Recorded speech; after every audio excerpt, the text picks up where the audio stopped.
주신 하나님 말씀 함께 보겠습니다. 우리 에스겔 34장 1절로 10절입니다.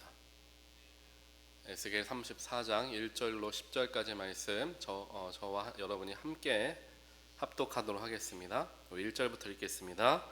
여호와의 말씀이 내게 임하여 이르시되 인자야 너는 이스라엘 목자들에게 예언하라. 그들 곧 목자들에게 예언하여 이르기를 주 여호와께서 이같이 말씀하시되 자기만 먹는 이스라엘 목자들은 화 있을진저 목자들이 양떼를 먹이는 것이 마땅하지 아니하냐. 너희가 살찐 양을 잡아 그 기름을 먹으며 그 털을 입되 양떼는 먹이지 아니하는도다. 너희가 그 연약한 자를 강하게 아니하며 병든 자를 고치지 아니하며 상한 자를 싸매 주지 아니하며 쫓기는 자를 돌아오게 하지 아니하며 잃어버린 자를 찾지 아니하고 다만 포악으로 그것들을 다스렸도다. 목자가 없으므로 그것들이 흩어지고 흩어져서 모든 들짐승의 밥이 되었도다. 내 양떼가 모든 산과 높은 맷뿌리에 마다 유리되었고 내 양떼가 온 지면에 흩어졌으되 찾고 찾는 자가 없었도다. 그러므로 목자들아 여호와의 말씀을 들을지어다. 주 여호와의 말씀에 내가 나의 삶을 두고 맹세하노라. 내 양떼가 노략거리가 되고 모든 들짐승의 밥이 된 것은 목자가 없기 때문이라. 내 목자들이 내 양을 찾지 아니하고 자기만 먹이고 내 양떼를 먹이지 아니하였도다. 그러므로 너희 목자들아 여호와의 말씀을 들을지어다. 주 여호와께서 이같이 말씀하시되 내가 목자들을 대적하여 내 양떼를 그들의 손에서 찾으리니 목자들이 양을 먹이지 못할 뿐 아니라 그들이 다시는 자기도 먹이지 못할지라. 내가 내 양을 그들의 입에서 건져내어서 다시는 그 먹이가 되지 아니하게 하리라. 아멘. 많은 분들 기도해 주셔서 이제 좀 많이 회복이 됐습니다. 보니까 뭐 플루도 아니고 코비드도 아니더라고요. 검사를 해보니까요. 그냥 급성 편도염이었던 것 같아요. 그래서 잘 이제 회복하고 아직 기운이 조금 없어서 기력을 조금 더 회복하고 있습니다. 많이 기도해 주시고 염려해 주신 성도님들께 감사를 드립니다. 오늘 에스겔서 34장 말씀 우리가 함께 봅니다. 오늘 34장에서는 양을 치는 목자들에 대한 이야기를 하나님께서 말씀을 하십니다. 양을 치는 목자들이 해야 하는 일은 무엇입니까? 양을 돌보는 일입니다. 양을 돌보는 일을 하라라고 양의 목자가 된 것입니다. 그런데 양의 목자가 양을 치기보다는, 양을 보살피기보다는 양을 오히려 이용하고 또 양을 돌보지 못했던 이스라엘의 모습을 지도자들과 백성들의 모습, 그 모습을 이제 보여주시며 양과 목자로 비교하시면서 보여주시며 그 목자들의 잘못하는 것들, 또 그 목자들로 인하여서 헤매고 있는 양들에 대한 이야기를 오늘 에스겔의 입을 통하여서 하나님께서 말씀하고 계십니다. 또한 이 말씀은 저와 여러분에게도 동일하게 선포되어지는 하나님의 말씀일 것입니다. 물론 우리가 목자라 함은 이제 목회자를 우리가 교회 안에서 목자로 이해를 합니다. 그렇기에 저도 오늘 말씀을 읽으면서 하나님께서 나에게 주시는 말씀으로 더욱더 겸손하고 맡은 바 최선을 다해야 되겠다라는 마음을 계속해서 허락해 주셨습니다. 그와 더불어서 우리 각자의 삶에서도 우리는 어느 정도의 목자의 역할들은 다들 하고 계십니다. 교회 안에서 리더십 역할들을 하시고요. 교구장, 신방권사 혹은 여러 가지 자리에서 성도들을 돌보는 일을 하시는 성도님들이 계실 겁니다. 그리고 가정 안에서는 자녀들을 돌보는 그런 부모로서의 목자의 역할, 또 직장에서 여러 자리에서 다른 사람들을 섬겨야 하는, 또 보살펴야 하는 그러한 일을 하는 분들도 계실 것입니다. 그러니까 그렇게 보았을 때에는 우리 모두에게 어느 정도 해당이 되는 말씀이다라고 이해를 할 수 있을 거예요. 오늘 말씀을 보니까 특별하게 2절과 3절에서 하나님께서 이스라엘의 목자들에게 얘기하는 거예요. 목자들에게 얘기를 하기를 하나님이 뭐라고 말씀하시느냐? 3절에서 얘기를 하시죠. 너희가 살찐 양을 잡아 그 기름을 먹으며 그 털을 입되 양 떼는 먹이지 아니하는도다 라고 이야기를 합니다. 자, 목자와 양의 관계는 물론 영적인 관계로서 우리가 이해를 할 수도 있지만 오늘 말씀을 그대로 보면은 이제 그냥 우리의 세상적인 목자와 양의 관계를 보면 어떻습니까? 목자가 양을 돌보는 것도 사실이죠. 먹이고 키우고 이제 돌보는 게 사실입니다. 하지만 그와 더불어 양도 목자에게 어느 정도의 도움을 주는 거죠. 뭐 털을 준다든지 기름을 준다든지 이런 식으로 목자도 양을 통하여서 얻는 게 있고 양도 목자를 통해서 얻는 게 있습니다.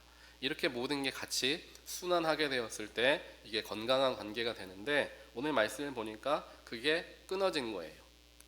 목자들이 양들을 잡아다가 기름을 먹고 털을 깎아다가 털을 얻기는 하지만 양떼를 먹이지는 않는다라는 이야기죠. 양들을 돌보아야 할 사람들이 돌보지는 않은 채 양들에게서 얻을 수 있는 이익들만 얻고 있다라는 많은 말을 이제 하고 있는 것입니다. 아마 현대의 목회자들이 가장 많은 질타를 받는 이유가 여기에 있지 않을까라는 생각을 해봅니다. 자신의 이익을 쫓아 살아간다라는 것, 그런 것들로 인하여서 많이 실패하고 넘어지고 다른 사람들의 지탄을 받는 게 사실입니다. 그런데 대부분의 목회자들을 보면은 그런 지탄을 받는 단계에 올라 있는 그런 목회자들을 보면은 이제 연세가 나이가 어느 정도 좀 있으신 분들이신 것 같아요. 젊은 목회자들 중에서는 그런 분들이 많지 않죠. 뭐 여러 가지 이유가 있겠지만 뭐 젊은 목회자가 그만큼 뭐 큰 대형 교회에 목회자 단임 목회를 하지 못하고 있는 것도 사실일 수 있고요. 또 젊은 목사다 보니까 아무래도 하나님께 받은 그 소명과 사명에 대한 그 뜨거움이 아직 더 많이 남아 있을 수도 있고 여러 가지가 있을 겁니다. 하지만 보면은 젊으셨을 때에 그렇게 교회의 정결을 위해서 또 여러 가지 목사의 바른 삶을 위해서 외치고 애썼던 분들이 나이가 들어가면서 점점 변화되는 것을 볼 때가 있습니다. 그러니까 저 역시도 뭐 지금은 나는 그렇지 않는 것 같은데 라고 생각한다 하더라도 세월이 흘러가면서 저도 똑같은 사람이기 때문에 그분들의 모습을 갖지 않으리라는 일은 가질 수도 있겠구나라는 그런 생각을 또 하게 됐습니다. 사람은 지금은 괜찮다 하더라도 또 세월이 흐르고 상황이 변하다 보면 또 내 스스로를 자신할 수 없는 게 또 인간이지 않을까라는 그런 생각을 조금 더 하면서 오늘 말씀을 더 무겁게 제 스스로도 바라보게 되었던 것 같습니다. 이렇게 목자들이 양을 위해서 존재하는데 그렇지 못한 그런 모습을 보이고 있었다라는 거예요.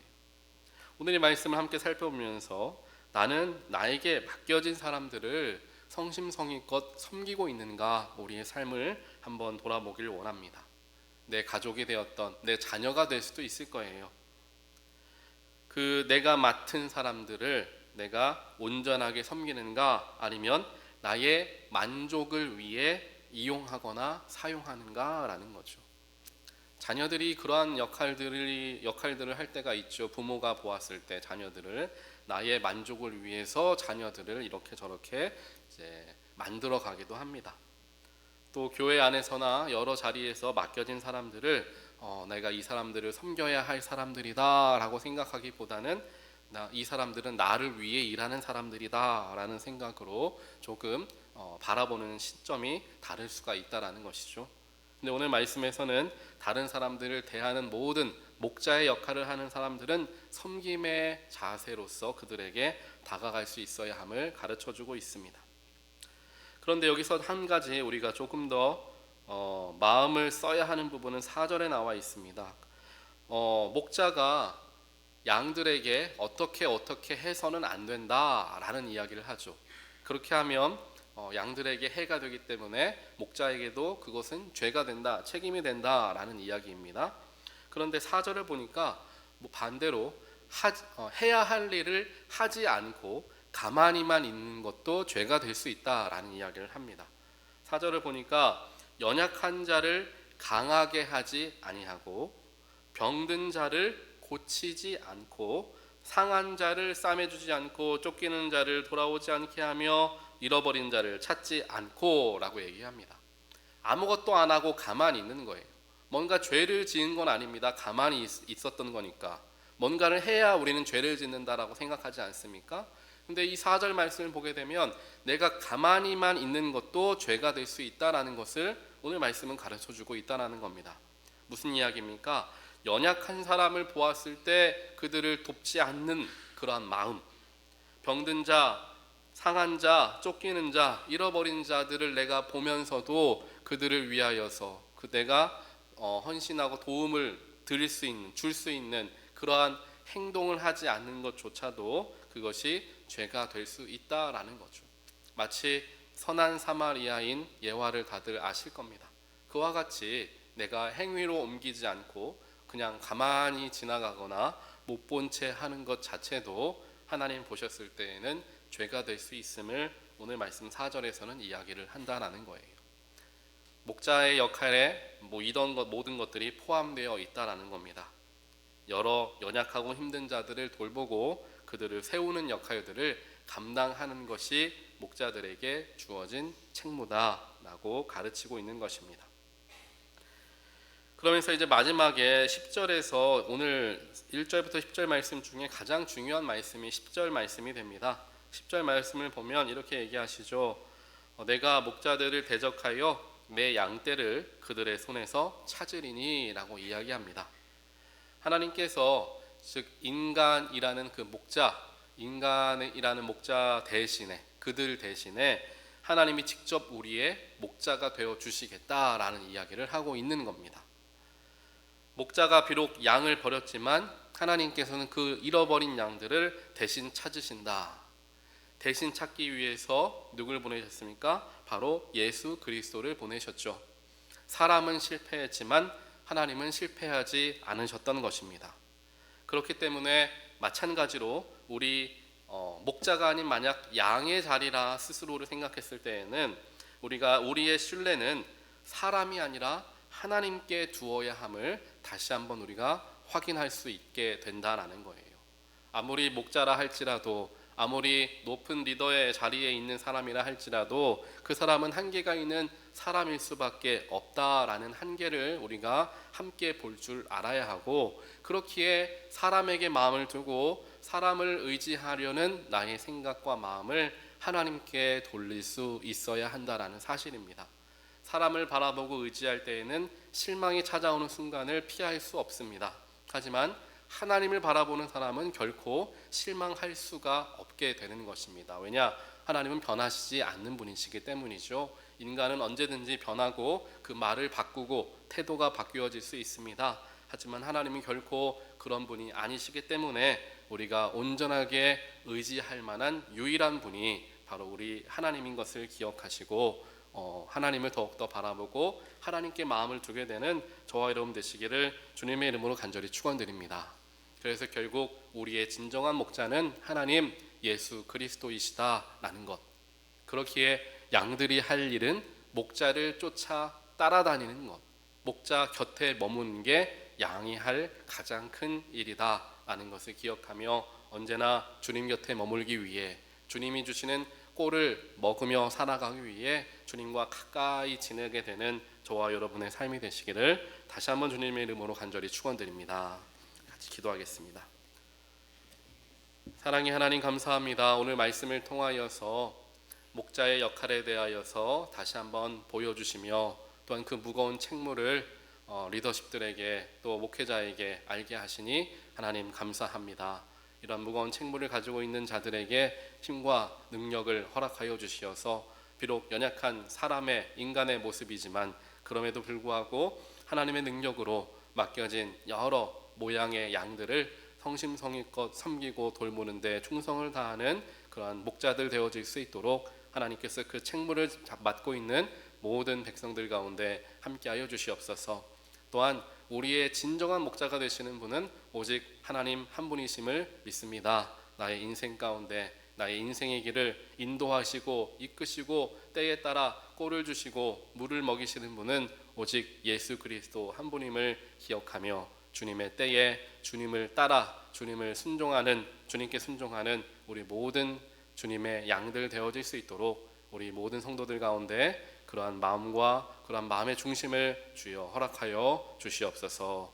이 모든 말씀 예수 그리스도 이름으로 간절히 기도합니다. 아멘.